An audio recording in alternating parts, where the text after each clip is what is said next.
할렐루야, 이 시간에는 요한복음에 대해서 살펴보도록 하겠습니다. 요한복음의 저자는 사도 요한이라고 많은 사람들이 얘기를 합니다. 요한복음 21장 24절에 보면 일들을 증언하고 기록한 사람이 바로 이 제자입니다. 예, 이 요한복음을 기록한 사람이 이 제자인데 이 제자가 누구냐면 요한복음 13장 23절에 보면 그 제자들 중 하나인 예수께서 사랑하시는 제자가 예수 곁에 기대어 앉아 있었습니다. 이 예수님이 사랑하시는 제자가 이 요한복음을 기록한 제자입니다.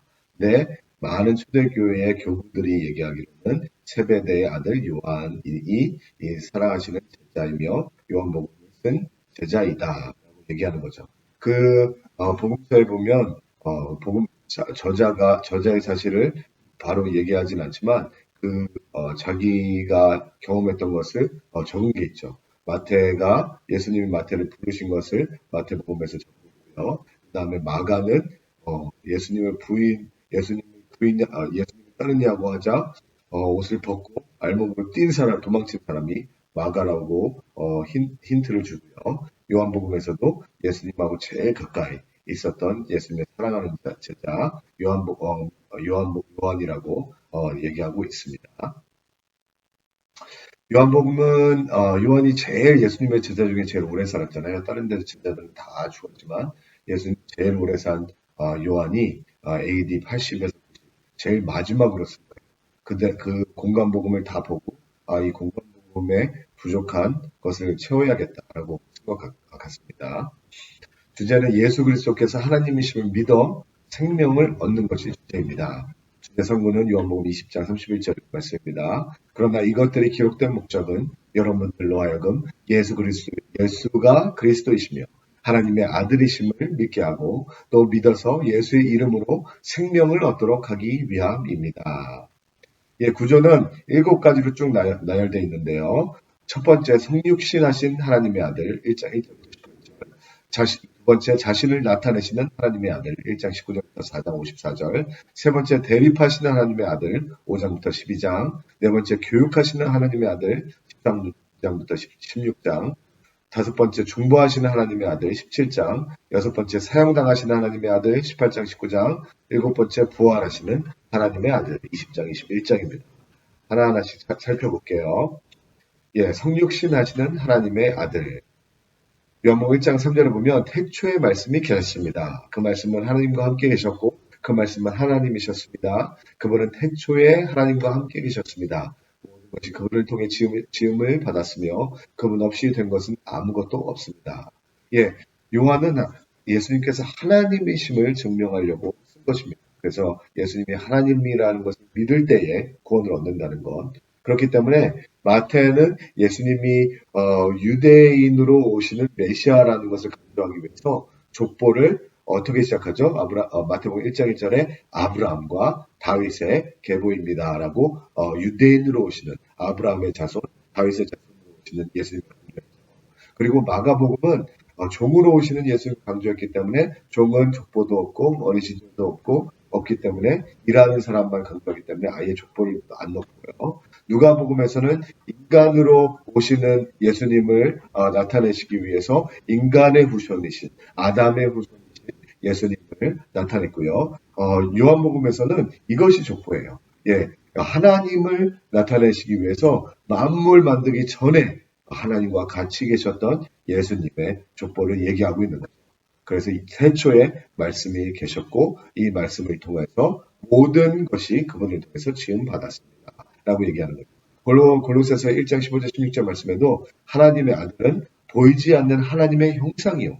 예, 예수님은 하나님이시고 모든 피조물보다 먼저 나신 분이십니다. 라고 말씀하십니다. 두 번째, 자신을 나타내시는 하나님의 아들 1장 19절부터 4절입니다. 연복 2장 23절 24절에 예수께서 유월절을 맞아 예루살렘에 계시는 동안 많은 사람들이 그분이 행하는 표적을 보고 그 이름을 믿었습니다. 그러나 예수께서는 모든 사람을 알고 계셨기 때문에 자기 자신을 그들에게 맡기지 않으셨습니다. 예, 공감서에 보면 하나님의 아들이심을 강조하기 위해서 예수님께서 무위를 거두셨다. 예수님께서 풍도 잠잠케 하시고 예수님께서 죽은 사람도 살리시고 병든 자 고치시고 그리고 마귀까지 내쫓으셨다라고 얘기했는데 그것보다 한 발짝 더 나가서 요한은 예수님이 그렇게 대단한 분이시다. 그렇지만 그렇게 대단하지만 그 대단한 것을 믿어서 구원에 이르지 않는다라는 것을 얘기하는 거죠. 왜냐하면 그분이 행하시는 표적을 보고 그 이름을 믿었습니다. 24절을 보면 그러나 예수께서는 모든 사람을 알고 계셨기 때문입니다. 자기 자신을 그들에게 맡기시지 않으셨습니다. 예, 우리가 기적을 보고 예수님을 믿으면 오래가지 않는다는 것을 예수님께서 아셨어요. 그렇기 때문에 요한복음 3장 3절을 보면 예수께서 이렇게 말씀하셨습니다. 내가 진실로 진실로 내게 말한다. 누구든지 다시 태어나지 않으면 하나님 나라를 볼 수 없다. 예, 기적을 봐서 믿는 믿음이 아니라 우리가 성령님의 능력으로 우리가 회개함으로 말미암아 예수님을 믿음으로 거듭나야만 구원을 얻을 수 있다고 강조하고 있습니다. 그렇기 때문에 요한은 예수님이 하나님이시라는 것을 증명하고 그리고 어떻게 우리가 구원을 받는지 자세하게 얘기하고 있어요. 그 요한복음 3장 16절에 자세히 나오고 있습니다.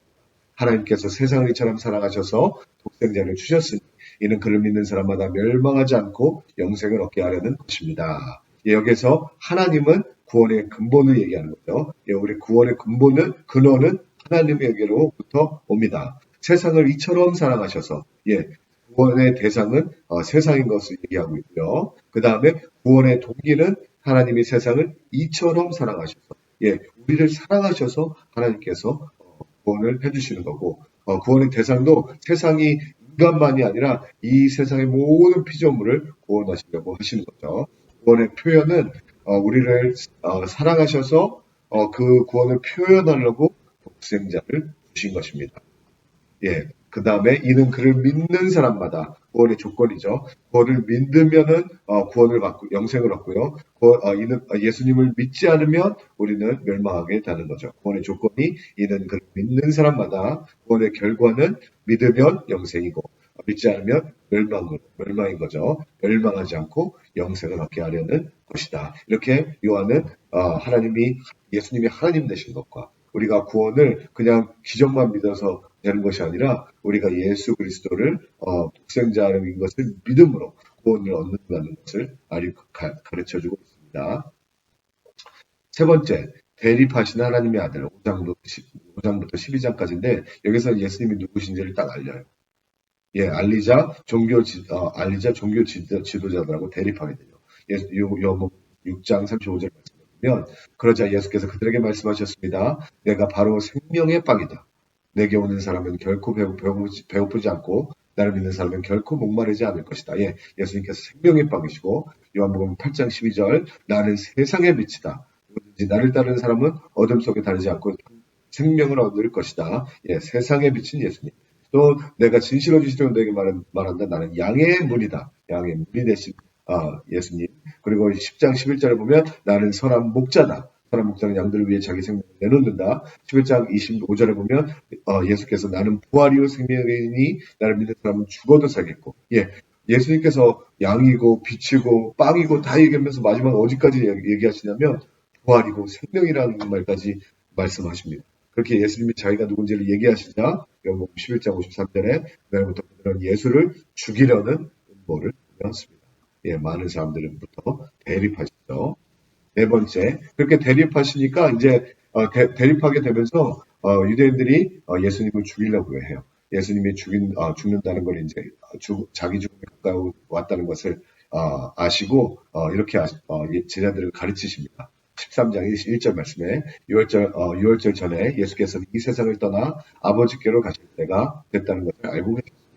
예수께서는 세상에 있는 자기의 사람들을 사랑하시되 끝까지 사랑하셨습니다. 예, 자기가 이제 죽고 하나님께로 갈 걸 아시고 자기 제자들 끝까지 사랑하셨다고 합니다. 13장 3장 5절 그 표현을 어떻게 했죠? 예수께서는 아버지께서 모든 것을 자기 손에 주셨으며 자신이 하나님께로부터 왔다가 하나님께로 돌아갈 것을 아시고 식탁에 일어나 겉옷을 벗고 허리에 수건을 두르셨습니다. 그러고 나서 대야에 물을 담았다가 제자들을 발을 씻기시고 허리에 두른 수건으로 닦아 주셨습니다. 예, 우리는 예수 그리스도를 믿음으로 구원을 얻습니다. 그렇지만 예수 그리스도를 믿은 다음에 바로 나오는 것이 우리가 사랑하고 섬기는 것으로 한 걸음 더 나아가야 돼요. 그렇게 예수님께서는 자신을 믿고 자신의 본에 따라서 다른 사람들을 섬기라고 말씀을 하신 거죠. 그렇게 당분만 하신 것이 아니라 예수님께서 자기 속마음까지 보여주셨어요.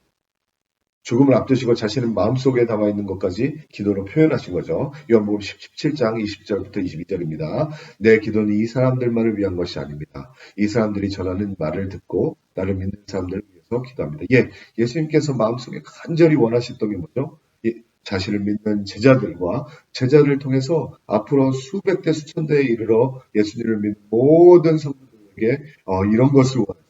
어떤 걸 원하셨죠? 21절 아버지여 아버지께서 내 안에 계시고 내가 아버지 안에 있는 것 같이 그들도 모두 하나가 되게 하시고 그들도 우리 안에 있게 해 아버지께서 나를 보내셨다는 것을 세상이 믿게 하소서. 예수님께서 마음 깊이 원하셨던 것은 성부, 성자, 성령 하나님께서 하나가 되셨듯이 우리도 예수님과 하나가 되길 원하세요. 하나님과 하나가 되길 원하시고 성령님과 하나가 되길 원하신 것입니다. 그렇기 때문에 우리를 창조하신 거예요. 최초에 제가 창세기 어떻게 시작했죠? 창세기 어떻게 시작했냐면 하나님께서 성부, 성자, 성령의 관계의 하나님이시고 사랑의 하나님이시기 때문에 이 사랑을 너무 나누고 싶어서 우리를 창조하셨다고 말씀했어요.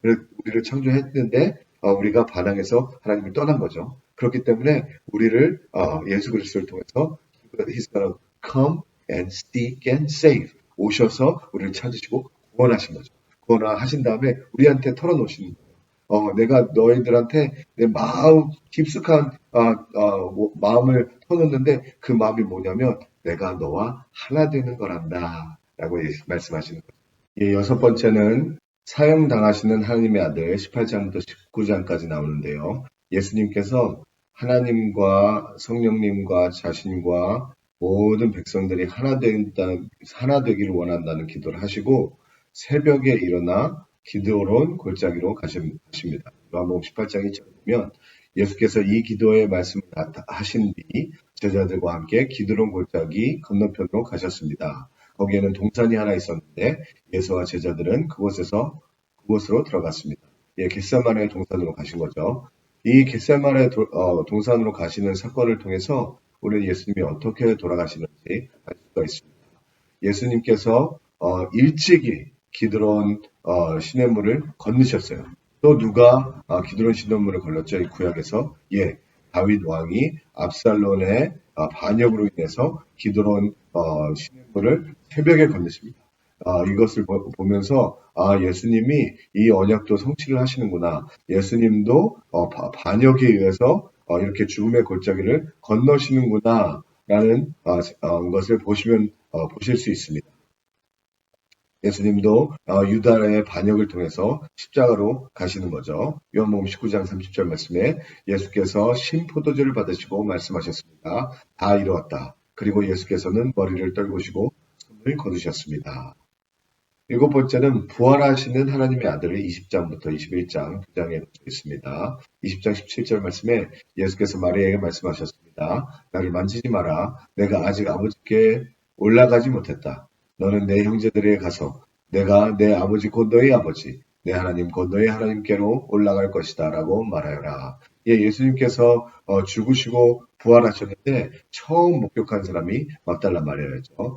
처음 목격한 마리아에게 가셔서 그래 내가 죽는 것도 보고 내가 부활하는 것도 봤으니 너는 이것을 믿으면 구원을 얻을 것이야. 그러니까 이제 울지 말고 기뻐해. 그렇게 말하시지 않고 예수님께서 네가 내 부활하는 것을 보았느냐? 빨리 얼른 가서 형제들에게 이 말을 전하여라. 하나님께서 우리가 예수 그리스도를 믿고 부활하시는 믿으면 구원을 얻는데 그 구원을 얻은 다음에 그냥 가만히 기뻐하고 즐거워하는 것이 아니라 빨리 가서 구원을 예수님의 부활을 예수님의 죽으심을 선포하라고 말씀하십니다. 그래서 우리도 예수님께 구원을 받았으니 예수님의 죽으심과 부활하심을 선포하러 나가야 합니다. 그렇게 하기 위해서 우리 찬양 하나 했으면 좋겠어요. 일주일 동안 또 말씀 열심히 통독하시고 열심히 기도하시고 열심히 찬양하시라고 저와 같이 찬양 하나 하겠습니다. 갈릴리 마을 그 숲속에서 갈릴리 마을 그 숲속에서 주님 그 11 제자 다시 만나시사 마지막 그들에게 말씀하시기를 너희들은 가라 저 세상으로 가서 제자 삼으라. 세상 많은 사람들이 세상 모든 영혼이 내게 달려나니 가서 제자 삼으라. 나의 의를 가르치라. 내가 너희와 항상 함께 함이라. 아멘.